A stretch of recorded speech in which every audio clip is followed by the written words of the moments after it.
മുഖ്യമന്ത്രിയുടെ ഉറപ്പ് വെറും വാക്കായി. മന്ത്രിസഭാ യോഗ തീരുമാനവും കാറ്റിൽ പറത്തി. DA കുടിശ്ശികയിൽ കടകം മറിഞ്ഞ സർക്കാർ. DA കുടിശ്ശിക വിഷയത്തിൽ മുഖ്യമന്ത്രി പിണറായി വിജയൻ നിയമസഭയിൽ നൽകിയ ഉറപ്പും 2025 ഡിസംബർ 29 ചേർന്ന മന്ത്രിസഭാ യോഗത്തിലെ തീരുമാനവും കാറ്റിൽ പറത്തിയാണ് സർക്കാർ കഴിഞ്ഞ ദിവസം കുടിശ്ശിക സംബന്ധിച്ച് ഹൈക്കോടതിയിൽ നിലപാട് അറിയിച്ചത്. 2024 ജൂൺ 10 നിയമസഭയിൽ ചട്ടം 300 പ്രകാരം മുഖ്യമന്ത്രി സർക്കാർ ജീവനക്കാർക്കും പെൻഷൻകാർക്കും നൽകാനുള്ള DR ശമ്പള പരിഷ്കരണ കുടിശ്ശിക നൽകുന്നത് സംബന്ധിച്ച് പ്രഖ്യാപനം നടത്തിയിരുന്നു. എന്നാൽ ഇതെല്ലാം അവഗണിച്ചാണ് ഇപ്പോൾ DA ജീവനക്കാരുടെ അവകാശമല്ല എന്ന തരത്തിൽ ഹൈക്കോടതിയിൽ സർക്കാർ സത്യവാങ്മൂലം നൽകിയിരിക്കുന്നത്. സർക്കാർ ജീവനക്കാരുടെ സംഘടനകൾ ഉൾപ്പെടെ കടുത്ത അതൃപ്തിയാണ് വിഷയത്തിൽ ഉയർത്തുന്നത്. 2021 ജനുവരി 1 മുതൽ 2024-2025 സാമ്പത്തിക വർഷത്തിന്റെ തുടക്കം വരെ 7 ഗഡു DR കുടിശ്ശികയാണ് വന്നിട്ടുള്ളതെന്ന് മുഖ്യമന്ത്രി സഭയിൽ വ്യക്തമാക്കിയിരുന്നു. 2024-25 സാമ്പത്തിക വർഷം മുതൽ പ്രതിവർഷം 2 ഗഡു DA ജീവനക്കാർക്കും പെൻഷൻകാർക്കും അനുവദിക്കാനാണ് സർക്കാർ ഉദ്ദേശിക്കുന്നതെന്നും മുഖ്യമന്ത്രി അറിയിച്ചിരുന്നു.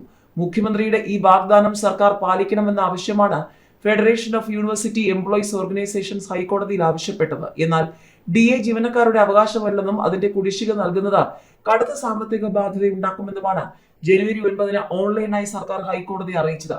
സർക്കാർ ഇക്കാര്യത്തിൽ എടുക്കുന്ന തീരുമാനം നയപരമായ തീരുമാനമായി കണക്കാക്കാമെന്നും കോടതിയുടെ ഇടപെടലിന് പരിമിതിയുണ്ടെന്നും സർക്കാർ നൽകിയ സത്യവാങ്മൂലത്തിൽ പറയുന്നു. DA പെൻഷൻ, ശമ്പള പരിഷ്കരണം തുടങ്ങിയ വിഷയങ്ങളിൽ സമൂഹത്തിന്റെ പൊതുവായ താൽപര്യവും പരിഗണിക്കേണ്ടതുണ്ടെന്നും സർക്കാർ വ്യക്തമാക്കുന്നു. ഇതിനൊപ്പം DA കുടിശ്ശിക സംബന്ധിച്ച് മന്ത്രിസഭ എടുത്ത തീരുമാനം പിന്നീട് പുറത്തിറക്കിയ ഉത്തരവിൽ ഒഴിവാക്കിയും സർക്കാർ ഒളിച്ചുകളി നടത്തിയിട്ടുണ്ടെന്നാണ് സംഘടനകൾ ആരോപിക്കുന്നത്. സർക്കാർ ജീവനക്കാർക്കും പെൻഷൻകാർക്കും ഒക്ടോബർ മുതൽ അനുവദിച്ച 4% DR 2023 ജനുവരി 1 മുതൽ നൽകാനുള്ളതാണെന്നാണ് മന്ത്രിസഭ കുറിപ്പിൽ വ്യക്തമാക്കിയിരുന്നത്.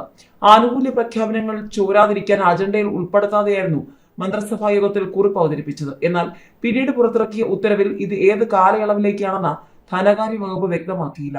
മന്ത്രിസഭ ചേർന്ന് തീരുമാനമെടുത്തതിനു ശേഷം എന്തുകൊണ്ടാണ് മാറ്റം സംഭവിച്ചതെന്നത് സംശയകരമാണെന്ന് ജീവനക്കാരുടെ സംഘടനകൾ ചൂണ്ടിക്കാട്ടുന്നു.